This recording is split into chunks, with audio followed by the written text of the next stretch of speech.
उसने अपने जीवन में अपने कर्तव्यों के माध्यम से, अपने कृतित्व के माध्यम से, अपनी रचनाओं के माध्यम से जीवन के विविध क्षेत्रों में जो योगदान दिया है, जो कर्म के माध्यम से उसने मानदंड स्थापित किया है, उन मानदंडों को हम अपने जीवन का एक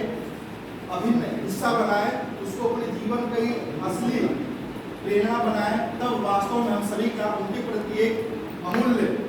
योगदान होगा, देश के लिए होगा, राष्ट्र के लिए होगा, समाज के लिए होगा, दुनिया के लिए होगा। तभी इस प्रकार की राष्ट्रीय संगोष्ठी या इस तरीके के वैचारिक संगोष्ठी आयोजित करने की उसकी उपादेयता कैसी भी स्थापित होगी। तो जैसे एक टीचर ट्रेनिंग इंस्टीट्यूट है, यहाँ उपस्थित सभी जो भी विद्यार्थी हैं, मैं समझ रहा हूँ या तो बीटीसी के होंगे, डीएलएड या बीएड के होंगे।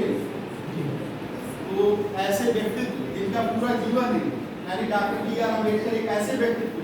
जिनका पूरा जीवन हमको इस बात का संदेश देता है, एक सामान्य सामाजिक जो संरचना उसमें वो सबसे निम्न अतिनिम्न वर्ग से आते हुए और उस समय एक ऐसा व्यक्ति जो शिक्षा ग्रहण करने का सपना भी नहीं देख सकता है, उसने अपने उन परिस्थितियों से निकलते, यानी उनका जन्म आज के ही दिन 14 अप्रैल 1891 को मध्य प्रदेश के महू से हुआ। वहां से उन्होंने अपनी यात्रा प्रारंभ करके जब अपने 65 वर्षों में पूरे स्वतंत्र भारत के पहले कानून मंत्री थे, यानी एक ऐसे व्यक्ति के रूप में आप कल्पना कीजिए जिसको शिक्षा ग्रहण करने के लिए आधार नहीं था, जिसको समाज में जिसकी स्वीकारता नहीं थी,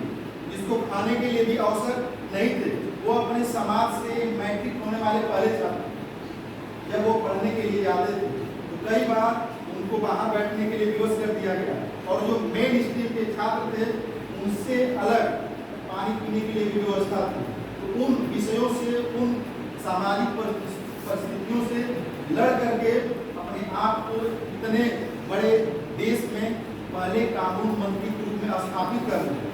न सिर्फ एक कानून निर्माता के रूप में उनको योगदान को आप लोग देखेंगे तो जीवन का कोई ऐसा क्षेत्र मिलेगा ही नहीं जहाँ पर उनका योगदान न हो। जैसे बाबा साहब भीमराव अम्बेडकर एक संविधान निर्माता के रूप में, एक संपादक के रूप में ले सकते हैं, एक लेखक के रूप में ले सकते हैं, एक अर्थशास्त्री के रूप में उनको आप ले सकते हैं, एक उनको समाज सुधारक के रूप में ले सकते हैं, एक धर्मवेत्ता के रूप में ले सकते हैं। यानी जिस भी रूप में आप उनका अध्ययन करने जाएंगे आप देखेंगे कि उनका जो योगदान है वो इतना योगदान है कि उसका आप पीएचडी भी करना चाहेंगे, उस पीएचडी में भी उनके योगदान को आप समेट नहीं पाएंगे। और विद्यार्थियों के लिए टीचर ट्रेनिंग यानी जो प्रशिक्षु शिक्षक हैं उनके लिए सबसे बड़ी इनकी सीख है कि विषम परिस्थितियों में भी, यहाँ वर्तमान समय में हम लोग एक एकेडमिक डिग्री, जैसे यहाँ पे जो उपस्थित लोग हैं, मैं समझ रहा हूँ मुझको इम्प्रूव करते हुए सभी के पास सिर्फ एक डॉक्टरेट की डिग्री होगी, यानी उसने एक विषय में पीएचडी किया हो। आज से